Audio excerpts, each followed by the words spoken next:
Glória a Deus. Graça e paz, queridos. Amém. Graça e paz, queridos. Amém. Vocês estão bem? Que bom. Eu estou muito feliz em retornar a essa casa. É um grato privilégio. Sou grato aos pastores pela confiança do púlpito. E sei que Deus tem coisas extraordinárias a compartilhar conosco nessa noite. Amém? Sem mais delongas, eu gostaria de pedir para que você abrisse a sua Bíblia comigo no livro de Jó, capítulo de número 42. Jó, capítulo de número 42.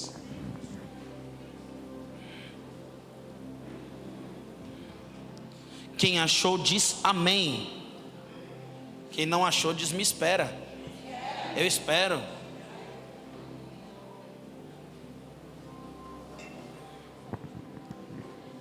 Jó, capítulo de número 42. Jó está na Bíblia, irmãos. Entre Gênesis e Apocalipse, logo ali do lado. Jó, capítulo de número 42, nós vamos ler o verso de número 2 e o texto diz assim: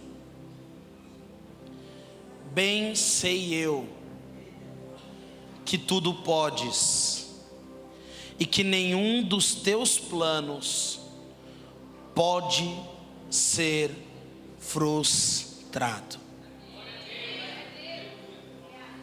Preste atenção, porque isso é algo que pode potencialmente mudar a sua vida. Bem sei eu que tudo podes. Alguma coisa podes? Pequenas coisas pode? Tudo podes.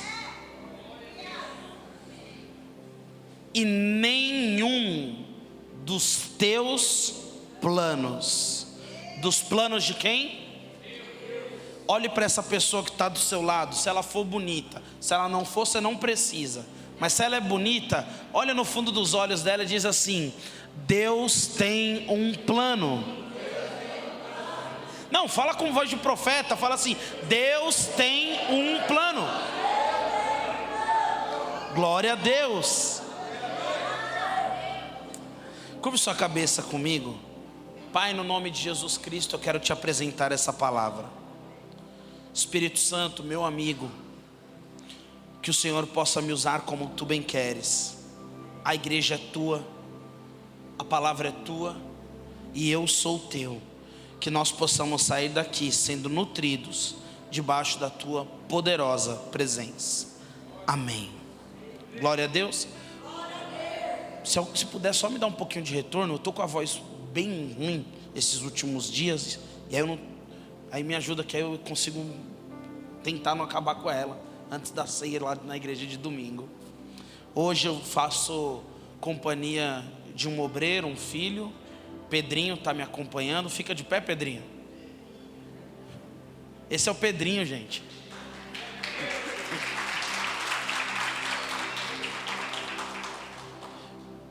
Pedro é membro da nossa casa, obreiro da nossa casa, participa do Ministério de Louvor e hoje gratamente se voluntariou para estar aqui comigo. Sou muito grato por ter esses privilégios juntamente aí. Amém? Sem mais delongas, Jó capítulo de número 42, o texto diz, no verso de número 2: bem sei eu que tudo podes e que nenhum dos teus planos podem ser frustrados. Esse texto está talvez em um dos trechos mais emblemáticos da Bíblia, porque normalmente nós não nos lembramos do capítulo final de Jó.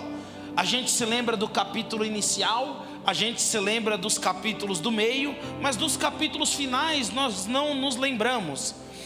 A Bíblia vai dizer que Jó começa a sua trajetória na Bíblia sendo provado. Repita assim comigo, diga: provado. Jó foi um homem que foi posto a prova. E o que fica para nós como lição é que toda prova tem quem sai aprovado e quem sai reprovado. Então não reclame de ser provado, é Deus querendo saber se você já pode ser aprovado, porque se Ele encontrar em você as qualificações necessárias para ser aprovado, isso quer dizer que a sua história, sua vida, sua família jamais voltarão a ser as mesmas depois dessa prova. Às vezes a gente reclama porque passa por um período de prova, mas a verdade é que sem prova não há aprovação, sem prova não há melhor qualificação, sem prova nós nem mesmo saberíamos quem pode ou não executar alguma coisa, nós nem sequer conheceríamos qual é a nossa real capacidade de resistência, porque com certeza, assim como você, assim como eu, você já passou por um momento em que você falou: meu Deus, que prova é essa que eu não vou suportar, eu não estou aguentando mais. Aí de repente passou pela prova e olha onde você está. Você conseguiu suportar, você conseguiu vencer. Não, deixa eu dizer isso de novo: toda prova ela vem para te fortalecer, ela vem para te qualificar, ela vem para levar você a um novo nível de fé que até então você não conhecia. E Jó é um homem que vai ser provado. Agora o interessante é que a gente tende a achar que Jó foi provado pelo diabo. Não é assim que a gente pensa? Porque afinal de contas, no capítulo 1, Deus dá testemunho de Jó e fala para Satanás: você viu meu servo Jó? Ele é um homem reto, fiel, íntegro, ele teme a mim e ele se desvia do mal. E aí Deus dá uma autorização ao diabo. Deus dá o quê? Autorização. Existem coisas que o inimigo de fato ele age, mas ele não age sem autorização de Deus. Para de achar que o diabo é todo poderoso é Deus. Para de achar que o diabo tem poder sobre a sua vida, porque ele não tem. Porque se alguma coisa ainda aconteceu, é porque Deus permitiu que ele viesse a fazer. Porque quando Deus fala não, acaba. Quando Deus disser chegou, chegou. Quando Deus colocar um limite, fala é até aqui que você vai e daqui você não passa. Porque é assim que acontece na vida de Jó. Deus fala: eu permito que você toque nos bens, eu permito que você toque nos filhos, eu permito que você toque até na saúde, mas eu não permito que você toque no caráter dele, eu não permito que você toque na vida dele, eu não permito sequer que você toque no casamento dele. Quando nós vemos o que está acontecendo na vida de Jó, nós vemos o desenrolar da história, e no desenrolar da história, Jó vai ser provado, e depois de provado, Jó vai ter um embate com Deus. E o embate é Jó dizendo para Deus assim: Deus, poxa vida, eu não fiz nada de errado, eu era reto, justo, temente, me desviava do mal. O que foi que eu fiz de errado? Me pesa numa balança justa. Não é assim que a gente pensa às vezes quando está passando por um cenário difícil.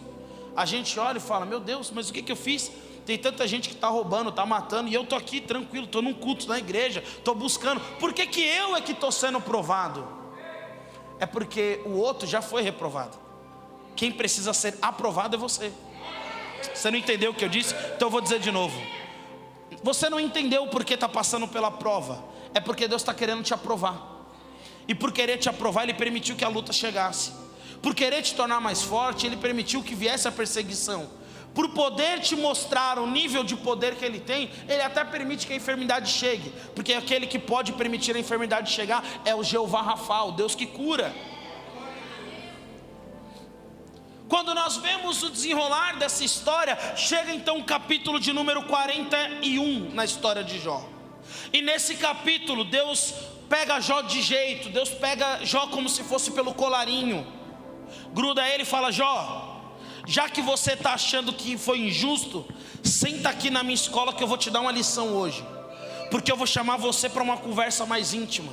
Porque você está se achando que tem o direito de me questionar. Você achou que porque você julga ser injusto, isso te colocou na condição de olhar para mim e me perguntar por que eu estou te provando. Então deixa eu te falar uma coisa, Jó. Aonde estava você quando eu criei o mundo?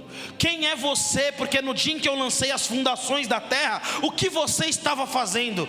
Aí Deus vai dizer para ele: quando eu criei os monstros marinhos, a mais terrível de todas as criaturas, o Leviatã, onde onde você estava, Jó? Fala para mim o que você estava fazendo. Aí Deus está mostrando o nível de poder que Ele possui frente à incapacidade de Jó de resolver problemas. Deus estava dizendo: antes que você pensasse, eu já tinha resolvido.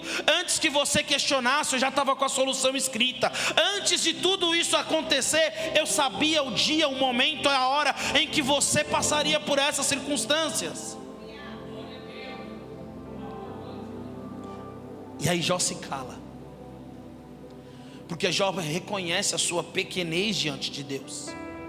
E reconhecendo essa pequenez, começa o capítulo de número 42. E esse capítulo é a resposta final de Jó. E o interessante é ver como esse capítulo começa, porque quando Jó responde, a resposta que ele dá é: bem sei eu que nenhum dos teus planos podem ser frustrados. Eu quero que você entenda isso.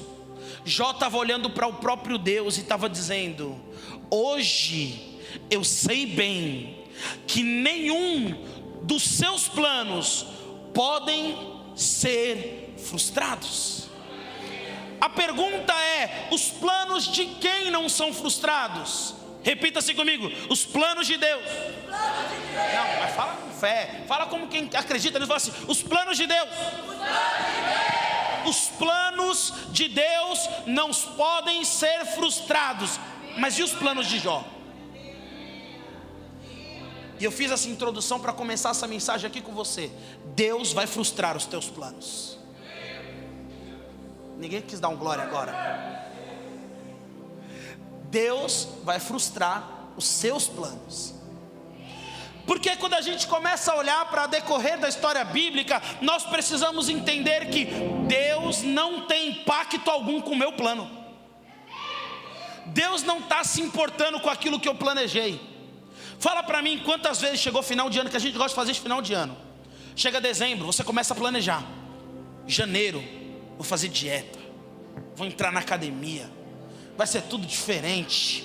Vocês vão ver só, projeto verão, Deus vai entrar na história. Você começa a projetar e fala: pode ter certeza, esse ano eu começo a juntar dinheiro para comprar minha casa própria. Esse ano as coisas vão ser diferentes. Esses são os seus planos.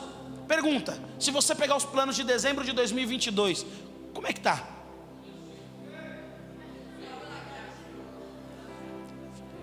Cutuca essa pessoa que está perto de você. Não precisa ser bonita agora, só que está do lado, e fala assim para ela: como é que estão os seus planos?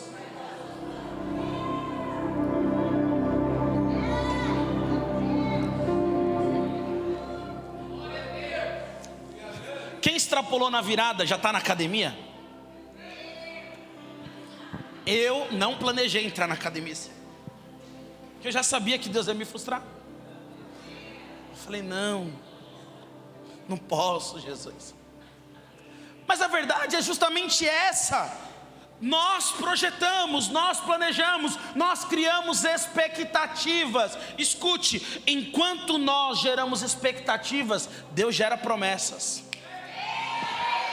Não, você não entendeu, era para você levantar a mão para glorificar por isso. Enquanto você está gerando expectativa é incerteza em cima daquilo que pode ou não acontecer. Deus gera promessas, e a palavra de Deus diz que aquele que prometeu, Ele é fiel e justo para cumprir cada uma das suas promessas. Deixa eu te dizer uma coisa: eu não sei o que você projetou de dezembro do ano passado para janeiro desse ano, mas eu vim como um profeta para esta casa para te dizer: não se preocupe com os teus planos, porque Deus tem planos maiores, Deus tem planos melhores, Deus tem um plano melhor para a sua história. Deus tinha algo que você não conseguia ver. Quando você começou a projetar, quando você começou a sonhar, Deus olhou para aquele sonho e disse: é tão pequeno perto do que eu vou fazer. Eu estou sozinho aqui, não é possível. Eu quero que você glorifique a Ele. Eu vim para te dizer que aquilo que você está sonhando, aquilo que você está projetando, aquilo que você colocou no seu coração é fragmento perto do que Deus está sonhando para você. É pequeno perto daquilo que Ele disse que vai fazer. Se você veio adorar, dê uma linda salva de palmas a Ele. Se você veio prestar um culto a Ele, eu quero que você glorifique a Ele. Deus me trouxe aqui para te dizer: eu frustro os teus planos, mas os meus não podem ser frustrados.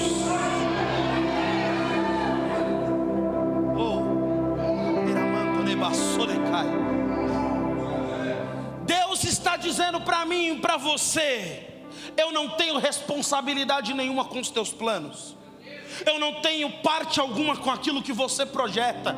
Mas quando você começar a entender que eu tenho um plano para a sua história, quando você começar a entender que no dia em que eu te chamei havia uma promessa específica a seu respeito, havia um sonho decretado no céu, aquilo que você projetou é tão pequeno, porque eu olhei para você e te chamei de algo que você ainda nem consegue compreender. Escute, porque esse que vos fala sabe na pele o que é isso.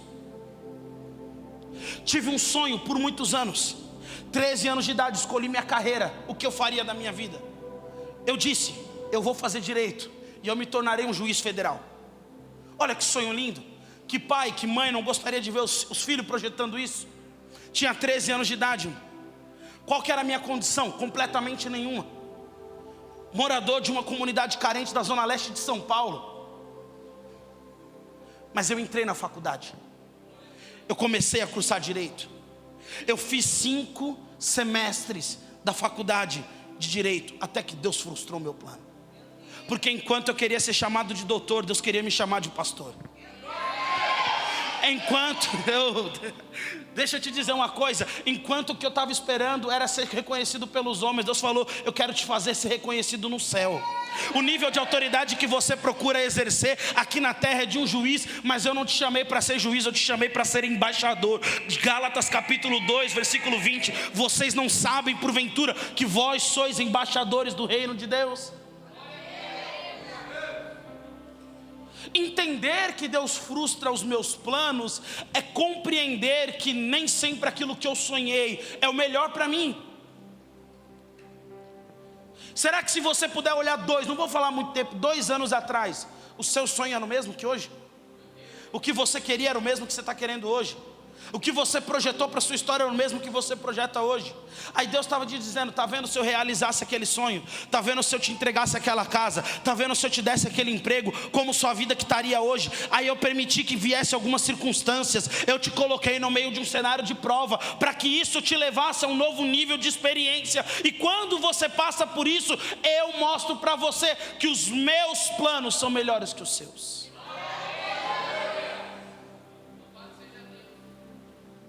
É difícil para a gente compreender isso na hora que está vivendo. Quando não bate na porta, a gente se revolta, fala: não, Deus. Quando o relacionamento que a gente tanto sonhou acaba sem explicação alguma.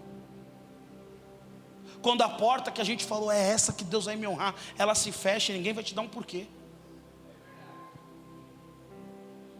Ninguém vai te dar um porquê. Eu me lembro de um determinado momento da minha vida, que justamente por conta de estar cursando a faculdade de Direito, eu tinha trancado o curso. Mas quando eu tranquei desistindo, eu não tranquei com o sonho de voltar, porque eu entendi o que Deus fez. Meu sonho era ser advogado, de advogado, me tornar juiz, e de juiz, então, criar uma carreira jurídica. Quando Deus fechou essa porta para mim, eu entendi, Deus não bateu a porta por agora e vai abrir amanhã. Deus fechou a porta definitivamente. Se Deus não tivesse feito isso, irmão, eu não tinha estudado teologia. Se Deus não tivesse feito isso, eu não tinha criado uma escola de teologia. E se eu não tivesse feito isso, eu não tinha professores hoje trabalhando comigo.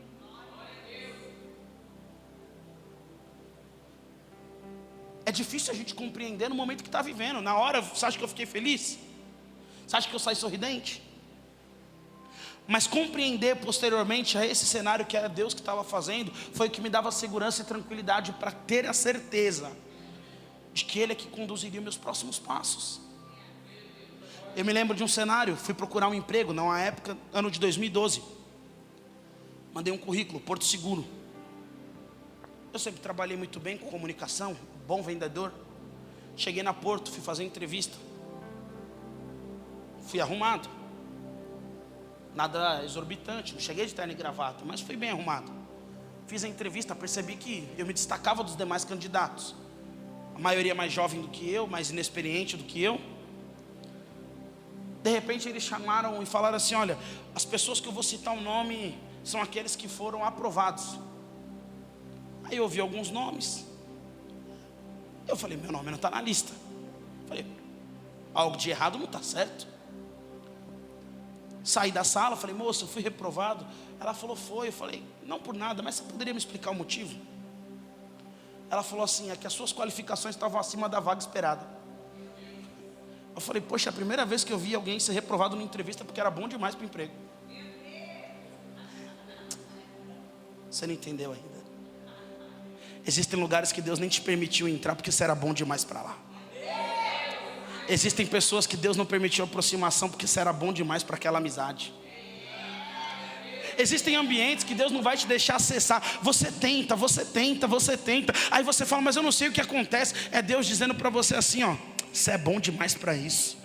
Você não sabe que o que estão querendo fazer com você é ruim. Você não sabe que esse lugar só vai piorar a sua vida. Você não sabe que nesse ambiente você só piora, você muda. Você começa a andar com quem não era para andar, conversar com quem não era para conversar, frequentar lugar que não era para frequentar. Aí você não entendeu que eu te chamei e falei: você é bom demais para aquele lugar. E o fato é que ser bom demais me fez voltar para casa desempregado. E faz parte do processo. Faz parte do processo. Quando a gente entende que Deus é um Deus que frustra os nossos planos, a gente aprende a desenvolver algo chamado confiança. Repita-se comigo, diga: confiança. Confiança. Não, mas pelo amor de Deus, fala como quem confia. Fala assim: confiança. Confiança. Confiança é algo que, uma vez que é desenvolvido, não tem como se perder. Confiança num relacionamento. Há aqueles que dizem que o relacionamento onde o adultério entrou nunca mais será o mesmo, porque a confiança, ela é semelhante a uma taça de cristal. Ainda que você tente colar os seus cacos, jamais conseguirá reparar as rachaduras. Quando a confiança é comprometida em uma amizade, que com certeza isso aconteceu só comigo, com vocês não, de alguém falar mal de mim, alguém que era importante para mim. Aí você fala: rapaz, justo ele que estava na minha casa, comia na minha mesa. É que traição, se não for de perto, não é traição, né? Traição, se for de longe, a gente não sente. Jesus foi traído por quem colocava a mão no prato junto com ele. José foi traído por aqueles que ele chamava de irmãos. Fica a dica. Quando a gente entende esse cenário, a gente compreende que confiança é algo que, uma vez que a gente desenvolveu com Deus, a gente jamais perde. Aprender a confiar é ter a certeza de que, independente de quaisquer circunstâncias, Deus não vai me abandonar. E Deus não perdeu o controle. Quando a gente olha para o que o texto diz, e Jó está dizendo: eu sei que nenhum dos teus planos podem ser frustrados. Ele estava dizendo: os meus foram.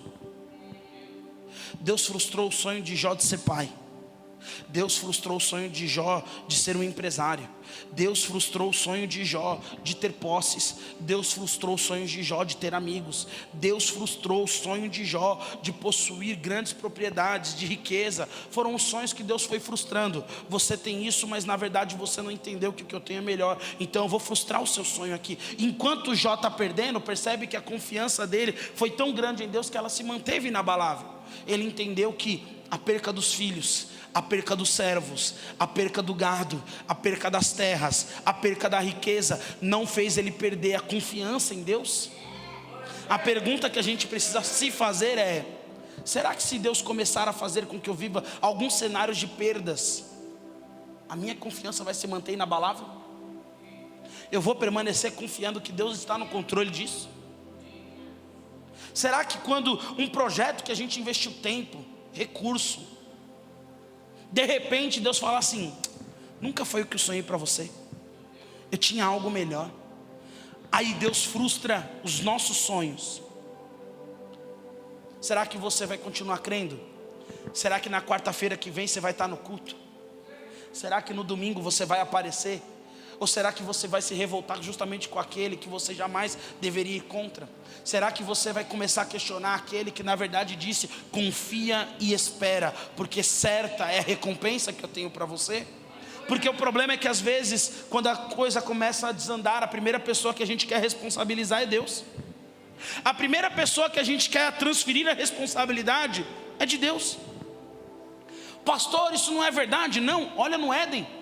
Quando Adão cai, ele transfere para a mulher. E a mulher transfere para quem?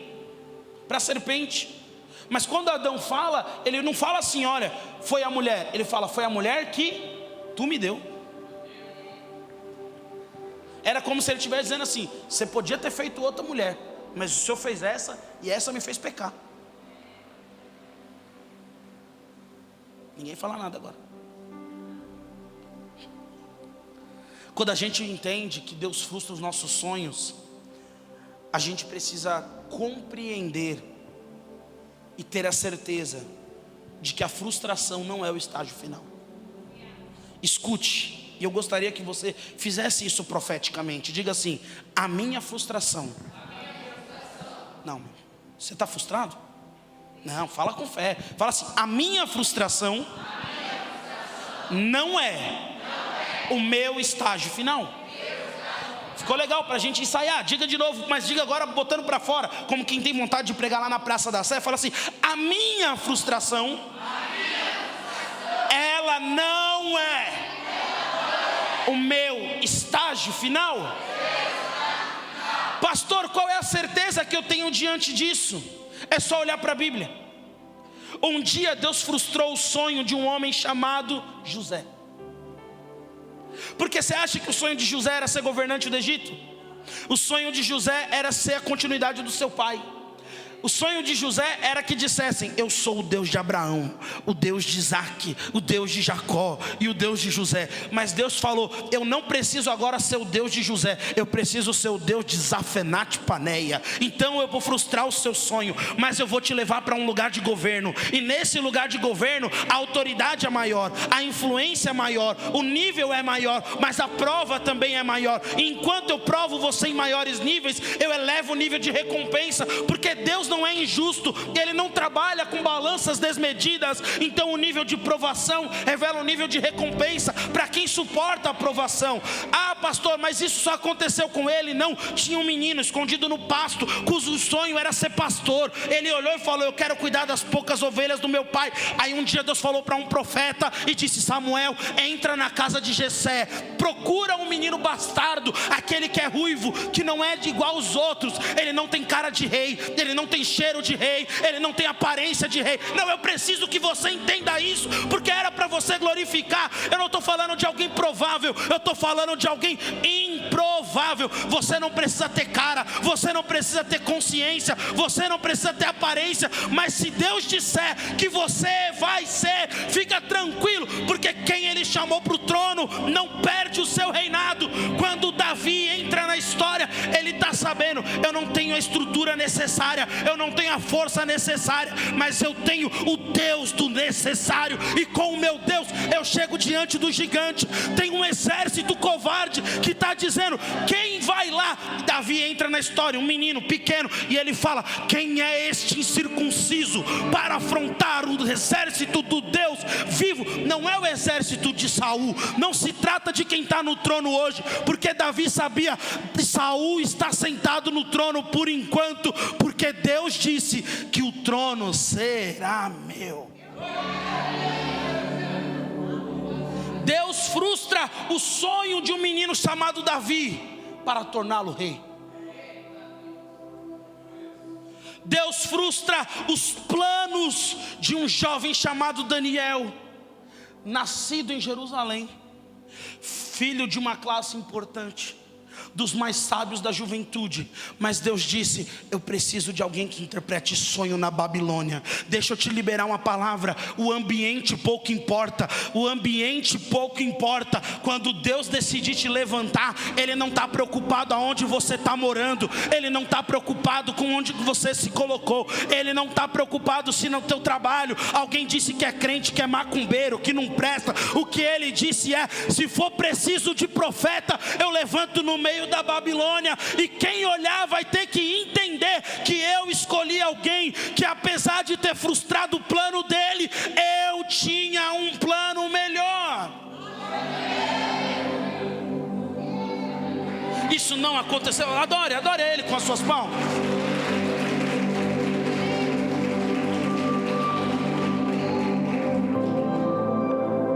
Isso aconteceu com ele. Mas isso não acontece só com eles. A Bíblia vai dizer que no livro do profeta Ezequiel, Deus escolhe um filho de um sacerdote. Ezequiel nasceu para ser sacerdote. Filho de sacerdote era sacerdote. Ele se preparou, e quando ele está com aproximadamente 26 anos, Deus faz com que ele seja levado cativo para a Babilônia.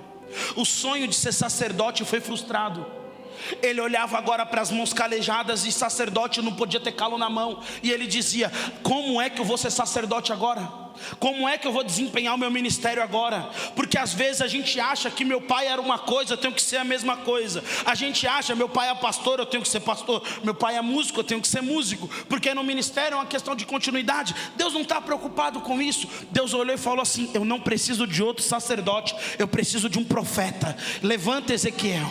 Levanta os olhos e vem. E ele vai dizer que Ezequiel levantou os olhos na margem do rio Quebar, e ele viu o trono do Senhor, e ele viu os querubins que voavam, ele viu os seus rostos. Porque Deus, quando frustra o sonho dele ser o sacerdote, chama um profeta.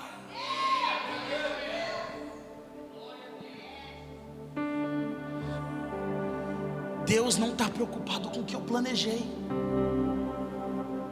Deus não está preocupado com o que você planejou. Olhe para alguém com todo o carinho do mundo e diga para ele assim: há um plano de Deus para a sua história. Há um plano de Deus desenhado para você. Esse plano é maior. Esse plano é melhor. Esse plano vai mais longe. Porque foi Deus que designou. Para de se preocupar com aquilo que você acha que tem que ser. Porque se o que você acha servisse, você não estaria provavelmente aqui hoje. Mas como Deus sabia que tinha um plano para você, Ele conduziu a rota da sua vida por caminhos que você achava que nem conseguiria transitar, para te trazer ao lugar da promessa, para que você entendesse: eu tenho um plano melhor para a sua história. Eu já termino. A Bíblia vai dizer que isso acontece com esses jovens, mas Jesus dá continuidade a tudo isso. Deus pega um menino chamado Mateus Levi, um jovem judeu que nasceu com a perspectiva de se tornar um cobrador de impostos como Zaqueu, e Jesus chama ele para ser discípulo.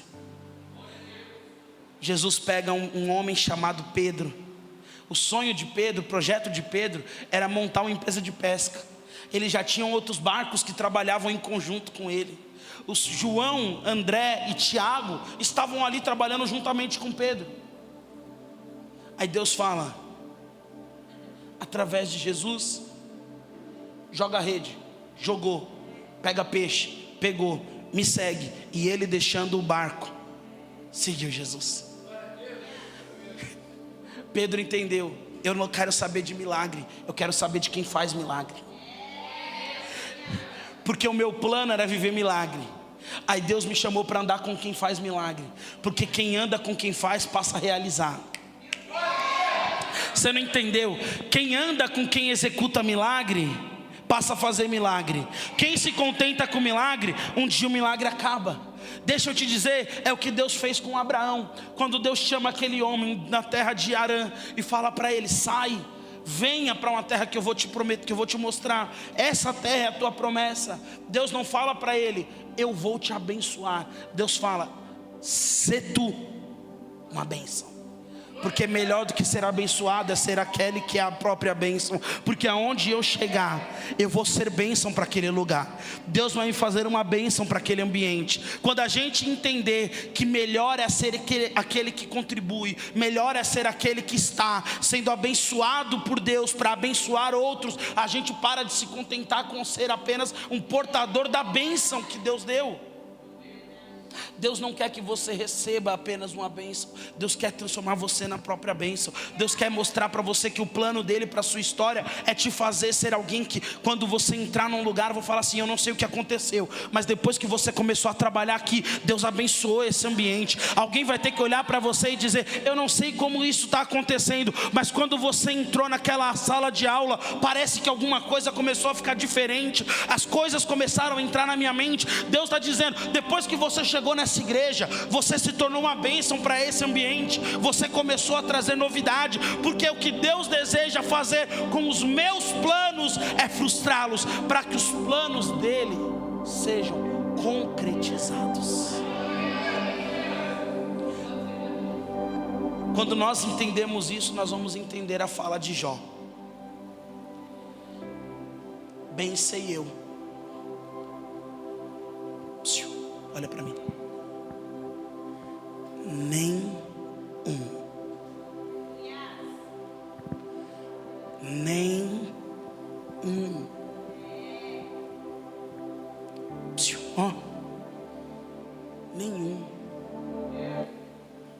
nem o pequeno e nem o grande, nenhum vai ser frustrado.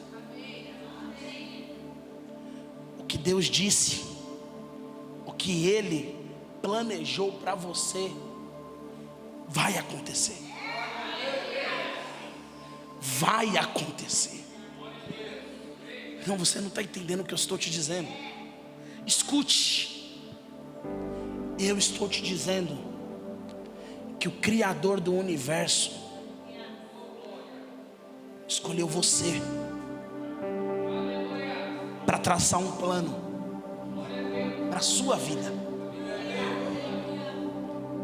Escute, eu estou dizendo que em um determinado momento, como é seu nome, querido? João. Deus pegou e falou assim, vai nascer o João. Escreve aí, eu tenho um plano para ele. Senhor, mas ele vai projetar outra coisa. Deixa ele projetar. Eu tenho um plano para ele. Senhor, mas ele vai errar e em algum momento ele vai se perder. Fica tranquilo. Eu tenho um plano para ele. Olha para mim, para a gente encerrar. Quando a gente assiste um desses filmes hollywoodianos, que estão super em alta, acontece uma catástrofe mundial, acontece algo mirabolante, uma doença está para se espalhar, alguém quer explodir os países para que todos entrem em guerra. Sabe quem chega e resolve? Pergunta assim, quem? Pelo amor de Deus, pergunta como quem quer descobrir. Fala assim, quem?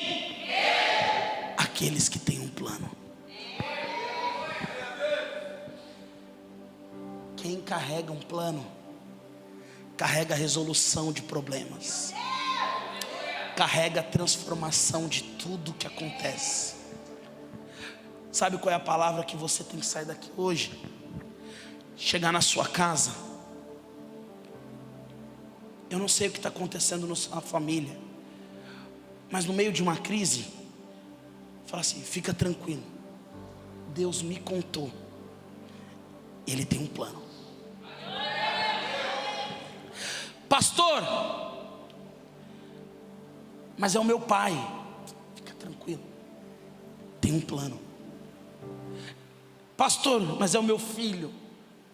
Fica tranquilo, Deus tem Um plano. E sabe o que é melhor do que ter um plano? É ter um plano que não pode ser frustrado. Se coloca de pé.